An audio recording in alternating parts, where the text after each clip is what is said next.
इस मजेदार कहानी की शुरुआत होती है एक बार को दिखाते हुए, जहाँ पर कुछ लोग बैठकर ड्रिंक्स पी रहे थे और मजे कर रहे थे। तभी अचानक उस बार के अंदर ब्यूरो नाम का एक आदमी गन लेकर आ जाता है। ब्यूरो तो सिर्फ घबरा कर यही कह रहा था कि हमला होने वाला है। हालांकि ब्यूरो के हाथ में गन देखकर सभी लोग सोचने लगे थे कि ये कोई लुटेरा है, इसीलिए बार के ओनर ने भी सबकी प्रोटेक्शन के लिए ब्यूरो के ऊपर गन तान दी थी। लेकिन ब्यूरो फिर शांत होकर अपनी गन नीचे रख के सभी को सच्चाई बता रहा था। दरअसल वो कहता है कि मेरा पीछा दो खतरनाक एलियंस कर रहे हैं और ये एलियंस बहुत ही ज्यादा खतरनाक थे। वो किसी भी वक्त बार के अंदर आकर हम पर हमला कर सकते हैं। सबूत के तौर पर तो ब्यूरो ने एक एलियन का कटा हुआ सर उनके सामने रख दिया था, जिससे कि सभी लोग उसकी बातों पर भरोसा कर सके। ब्यूरो के कहने पर सभी लोग बार के सारे खिड़की और दरवाजे बंद करना स्टार्ट कर देते हैं, क्योंकि उसका मानना था कि वो खतरनाक एलियंस उसे ढूंढते हुए यहाँ जरूर आएंगे। बार में मौजूद सभी लोग ब्यूरो से पूछने लगे कि आखिर तुम्हारी पहचान क्या है। तब जाकर ब्यूरो ने सिर्फ इतना बताया कि मैं तुम सभी का रक्षक हूँ। लेकिन अगले ही मोमेंट में अचानक खिड़की को तोड़ते हुए उनमें से ही एक खतरनाक एलियन ब्यूरो को पकड़ लेता है और उसका पूरा सर चबाने लग जाता है। देखते ही देखते ब्यूरो का सर कट के अलग हो गया था। बार के अंदर मौजूद सारे लोग तो अपनी आंखों पर विश्वास भी नहीं कर पा रहे थे और अब चारों तरफ से उन खतरनाक क्रिएचर्स की गुर्राने की आवाज आने लग जाती है, जिससे कुछ लोग डर कर वहाँ से भागने लगे थे।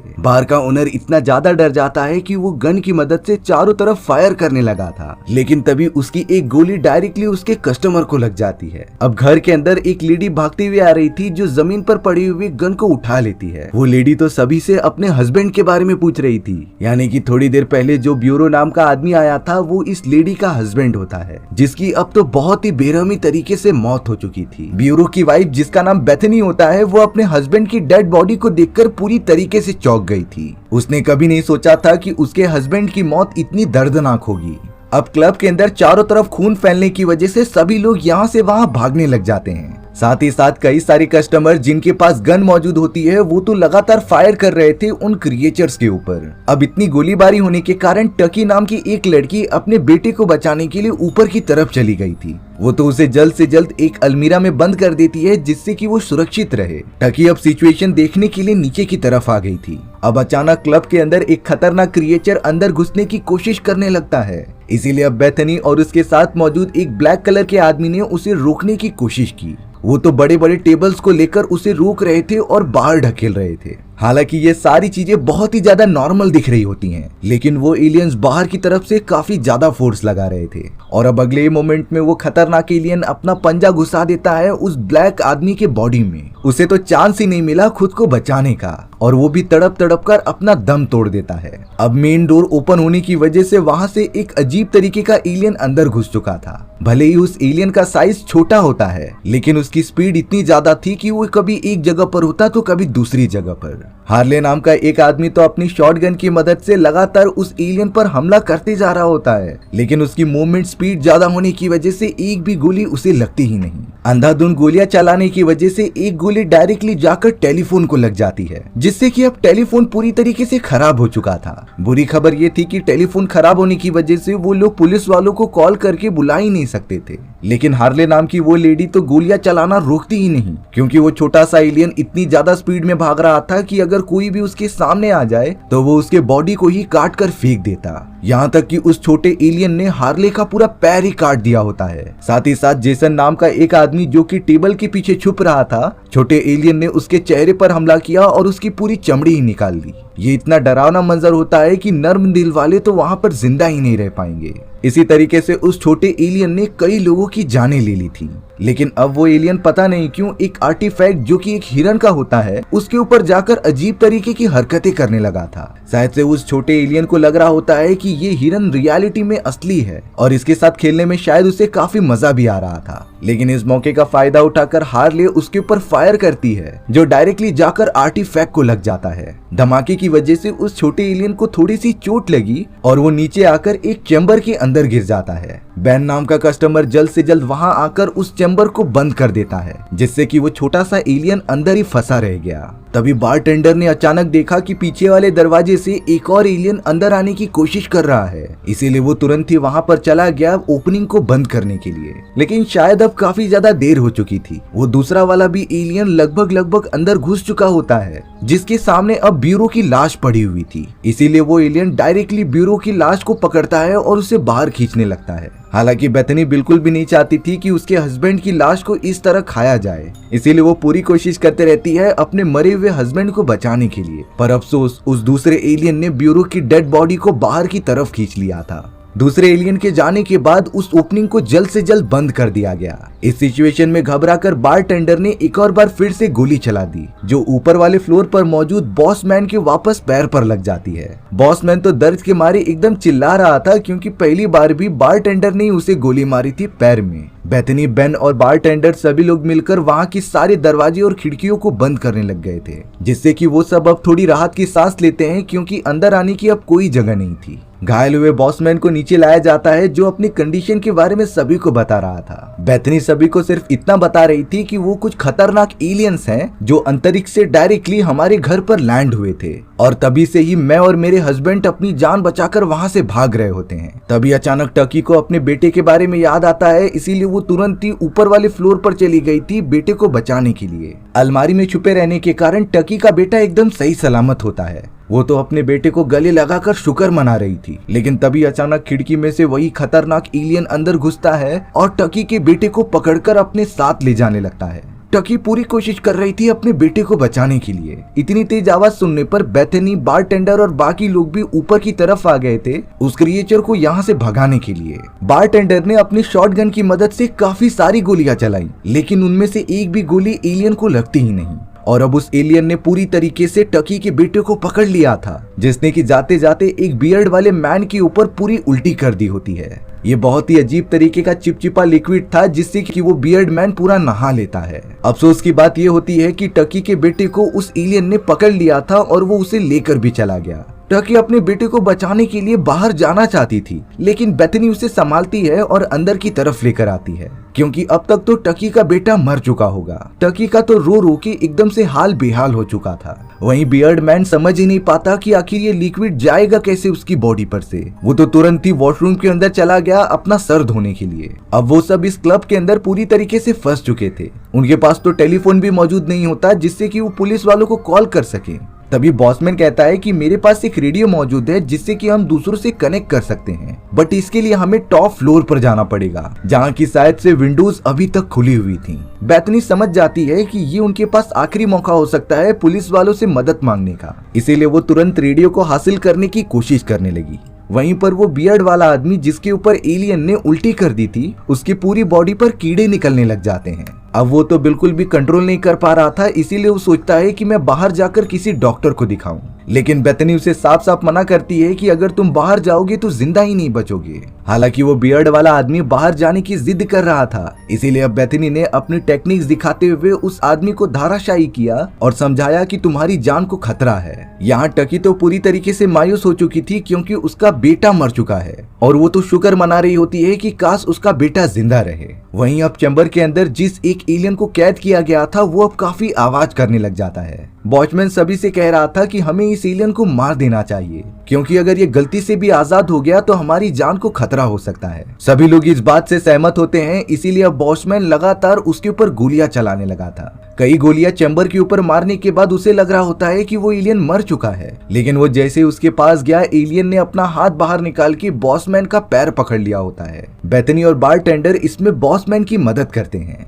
जिसके बाद बेथनी ने गुस्से में आकर शॉटगन लेकर डायरेक्टली उस एलियन के बॉडी के अंदर फायर कर दिया था। ये बात कंफर्म हो चुकी होती है कि वो एलियन अब मर चुका है, लेकिन सबसे ज्यादा बैड न्यूज ये होती है कि उनके पास अब सारी गोलियां भी खत्म हो चुकी हैं, इसीलिए उन्हें अब एकदम स्मार्टली काम लेना पड़ेगा उन एलियन से अपने आप को बचाने के लिए। अब उस एलियन के मरने के बाद वो सोच रहे थे कि वो इसकी डेड बॉडी को बाहर फेंक देंगे, जिससे कि बाकी एलियंस उसे मरा हुआ देखकर डर जाएं। पर उसकी डेड बॉडी बाहर फेंकते ही एक दूसरे एलियन ने, जो कि उससे काफी बड़ा था, वो डेड बॉडी को देखकर चिल्लाने लग जाता है। फिर बाद में रिवील हुआ कि जिस एलियन की बॉडी को उन्होंने मारकर बाहर फेंका है वो उस एलियन का बच्चा था और अब शायद वो सारे एलियंस इसका बदला जरूर लेंगे। लेकिन उस मदर एलियन ने तो अपने बच्चे वाले एलियन की डेड बॉडी को पूरा खा लिया और फिर अगले ही मोमेंट में उसके पेट में से एक और अंडे टाइप का बच्चा निकलता है, यानी कि वो सब बहुत ही जल्द रिप्रोड्यूस कर रहे थे। फिलहाल के लिए तो उन लोगों ने दरवाजे और खिड़कियां बंद कर दी थी, जिसके बाद बॉसमैन बेथनी से पूछता है कि आखिर ये सारे खतरनाक एलियंस तुम्हारे पीछे कैसे पड़े। बेथनी बताती है कि मैं अपने हस्बैंड और बेटे के साथ उसकी नानी के घर पर जा रही थी,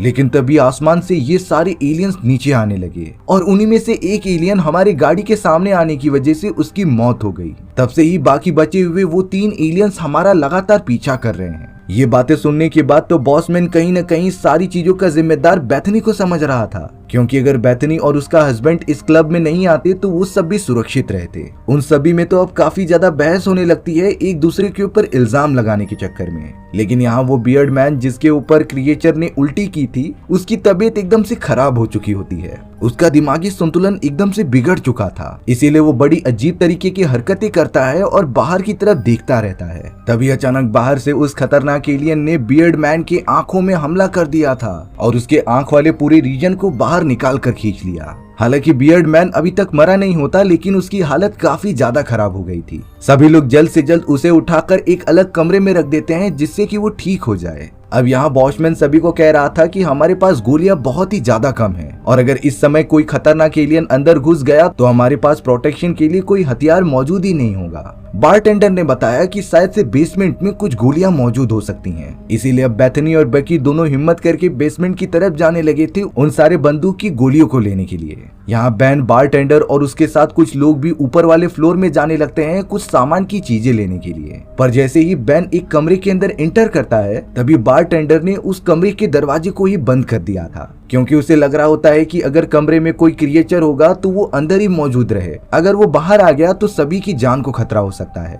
बैन तो समझ ही नहीं पाता कि आखिर वो लोग ऐसा कैसे कर सकते हैं, लेकिन फिर भी वो अपने कदम धीरे धीरे बढ़ाकर सारी चीजें देखते जा रहा था। लकीली पास में उसे एक रेडियो भी मिल जाता है जो काम कर रहा था। वो सबसे पहले उसके अंदर फ्रीक्वेंसी सेट करके अपने मदद की मांग करता है, लेकिन बैन को जरा भी अंदाजा नहीं था कि उस कमरे की खिड़की खुली होने की वजह से बैन बहुत ही ज्यादा चिल्ला रहा था कि कोई दरवाजा खोल दो। हालांकि बारटेंडर दरवाजा खोलना चाहता था, लेकिन हड़बड़ाहट में उससे चाबी टूट जाती है, यानी कि अब वो चाह कर भी दरवाजा खोल नहीं सकता। बैन तो किसी भी तरीके से अपनी जान बचाकर यहाँ से वहाँ भाग रहा था, जिससे कि वो एलियन के हाथ में ना आए और वो उसे मार न दे। लेकिन सही समय पर वहां बेथनी पहुंच जाती है और बारटेंडर के कान में लगे हुए एक क्लिप को तोड़कर दरवाजे के लॉक को खोल देती है, जिससे कि बैन को बाहर निकाल के वहां के दरवाजे को बंद कर देते हैं। दरवाजा सही समय पे बंद करने पर उस क्रिएचर का छोटा टेंटिकल भी कटकर बाहर निकल गया था, यानी कि वो मदर एलियन अभी भी कमरे के अंदर मौजूद होती है। लेकिन यहाँ टेंटिकल कट के बाहर निकलने के बावजूद भी वो मूवमेंट कर रहा था।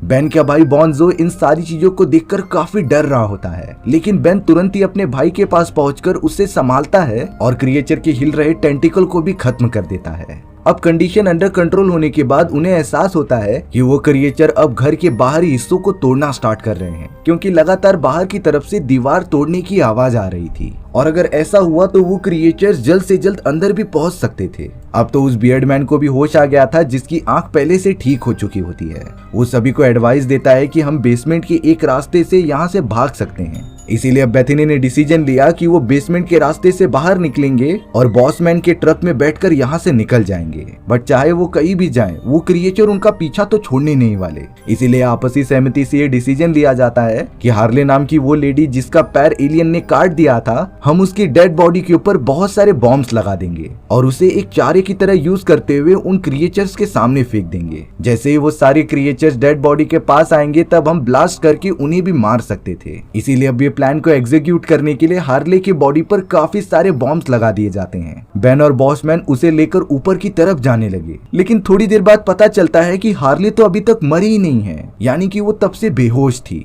अब ये पता चलने के बाद तो वो अपना ये प्लान एग्जीक्यूट नहीं कर पाएंगे, लेकिन बैन यहाँ पर जबरदस्ती करता है क्योंकि उनके पास इसके अलावा और कोई भी प्लान नहीं था। बट बॉसमैन ने समझाया कि इंसानियत नाम की भी कोई चीज होती है, तभी अचानक वहाँ एक और एलियन आ जाता है जिसने की बंदी हुई हार्ले को पूरी तरीके से पकड़ लिया था और वो उसे लगातार खींचते चला जा रहा होता है। अब यहाँ इतना तो अंदाजा लग गया था कि हार्ले बचने नहीं वाली, इसीलिए बेन अपने भाई के साथ मिलकर जल्द से जल्द उसके बॉडी पर लगी हुई बॉम्ब को ब्लास्ट कर देता है और धमाके के कारण उसके पास मौजूद एक मदर एलियन भी पूरी तरीके से खत्म हो गई थी। अब यहाँ पर एक क्रिएचर के खत्म होने के बाद शायद अब 2 ही क्रिएचर बचे हैं जो पता नहीं कभी भी अंदर घुस सकते थे, इसीलिए सभी लोग एकजुट होकर अलग अलग प्लान बनाने लगे होते हैं कि वो यहाँ से बाहर कैसे निकले। बॉसमैन बहुत ही ज्यादा थक गया था, इसीलिए वो कहता है कि हमें यहाँ लेटकर आराम करना चाहिए। वो जैसे ही फ्लोर पर लेटा तभी अचानक उसके अंदर से एक क्रिएचर का हाथ बाहर निकलता है और वो हाथ तो फ्लोर को तोड़ते हुए बॉसमैन की बॉडी के अंदर चला गया था। यानी कि वो क्रिएचर अब बेसमेंट के अंदर मौजूद हैं जो लगातार नीचे से हमला कर रहे हैं। बॉसमैन को अंदर खींचने के बाद अब वहाँ काफी बड़ा होल हो गया था, इसीलिए बेन और बकी जल्द से जल्द उस छेद को भरने लग जाते हैं। लेकिन अब यहाँ सभी को बिजी देखकर एक अच्छा मौका देखते हुए एक लेडी घर से बाहर निकल गई थी जो जल्द से जल्द ट्रक में आकर बैठ जाती है। सभी को लग रहा था कि वो लेडी उन सभी की मदद करने के लिए वापस लौटेगी जरूर। उसने ट्रक निकाला और वो अपनी जान बचाकर वहां से चली गई। हालत अभी इतनी ज्यादा खराब हो जाती है कि बचे हुए एलियंस डायरेक्टली हमला करने लगे थे। वो तो दीवार तोड़कर ही अंदर घुस जाते हैं। अब बैन, बेथनी, बकी और उसके भाई के पास कोई ऑप्शन नहीं था उस क्रिएचर से लड़ाई करने का। सबसे पहले तो वो क्रिएचर बियर्ड मैन को पूरी तरीके से सर पे मार के खत्म कर देता है और ये मंजर बहुत ही ज्यादा डरा देने वाला था। लेकिन अब बैन और बेथनी किसी भी तरीके से उस क्रिएचर का गला पकड़ते हैं और ऊपर की तरफ से बकी लगातार शॉर्ट गन की मदद से उससे मारते जा रही थी। हालांकि उनके गन्स में बुलेट्स नहीं होती, लेकिन उनके हाथ में जो भी वेपन्स लग रहे थे वो उसके सर पर हमला करती है, जिससे कि आखिरकार ये क्रिएचर भी खत्म हो गया था। एक आखिरी क्रिएचर जो बचा होता है वो बेसमेंट में ही मौजूद था, इसलिए सभी लोगों ने डिसाइड किया कि वो इस क्रिएचर को यहीं पर छोड़कर चले जाएंगे। सभी सही सलामत आखिरकार क्लब से बाहर निकलकर गाड़ी लेते हैं और अपने अपने रास्ते चले जाते हैं। इसी तरीके से हमारी ये डरा देने वाली कहानी यहीं पर खत्म हो गई। अगर आपको ये स्टोरी अच्छी लगी हो तो कमेंट सेक्शन में बताना भूलना मत। आपको मेरा एक्सप्लेनेशन 1% भी अच्छा लगा हुआ तो वीडियो को लाइक एंड चैनल को सब्सक्राइब भी जरूर कर देना। मिलते हैं इसी तरीके की मजेदार वीडियोस में, तब तक के लिए बाय बाय।